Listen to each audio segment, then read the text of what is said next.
CCTV footage ng aktual na pag-alis ni na Senador Bato de la Rosa at Senador Robin Padilla sa Senado noong madaling araw ng May 14, pati pagsakay nila sa iisang sasakyan. Inilabas ng Presidential Communications Office. Pulisya, tukoy na raw kung saan sila pumunta. Alam namin kung saan papunta. Hiling ni De La Rosa na temporary restraining order para pigilan ang posibleng pag-aresto sa kanya sa bisa ng arrest warrant ng International Criminal Court, ibinasura ng Korte Suprema.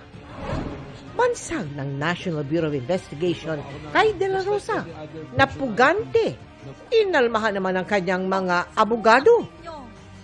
Fugitive from justice is one who flees the jurisdiction of the Republic of the Philippines or who avoids prosecution if there is a warrant of arrest against him.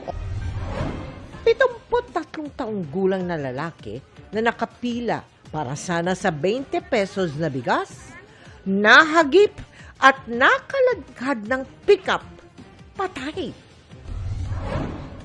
Dokumentong nagpapatawag kay Vice President Sara Duterte na humarap sa impeachment court, natanggap na ng kanyang opisina. 10 araw na palugit sa bise para sumagot. Gumugulong na. Sobra ka, pinahirapan mo ako. Exclusive. Itinuturong leader ng grupo na sangkot umano sa rentangay modus. Nahuli na rin. Ang ipinapakita natin ay para bang walang nangyari. Pahayag ni Senadora Risa Hontiveros, kaugnay ng nangyaring gulo sa Senado, mariing inalmahan ni Senadora Pia Cayetano. Takot na takot po ako na kailangan ko na magpaalam sa mga anak ko. Walang ni isa sa inyong nangamusta sa amin. At Dingdong Dantes, ikinatuwa ang mainit na suporta ng mga manonood sa The Master Cutter. Iba pang mga karakter, makikilala na rin.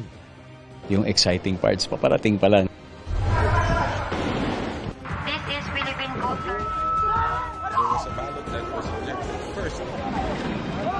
Live mula sa GMA Network Center, ito ang 24 Oras. Magandang gabi po, Luzon, Visayas at Mindanao. Sakto, Sanlinggo, mula nang magkaputukan sa Senado, kumpirmado ng magkasamang umalis doon sina Senador Bato de la Rosa at Senador Robin Padilla. Kita sa CCTV footage ng Senado ang pagsakay nila sa isang puting SUV. Madaling araw matapos ang gulo. Yan din ang puting sasakyan na nakuhanan ng GMA News na palabas ng Senate parking noon na kalaunay kinumpirma ni Padilla na pagmamay-ari niya. Nakatutok si June Federacion. Inilabas ng Presidential Communications Office ang CCTV.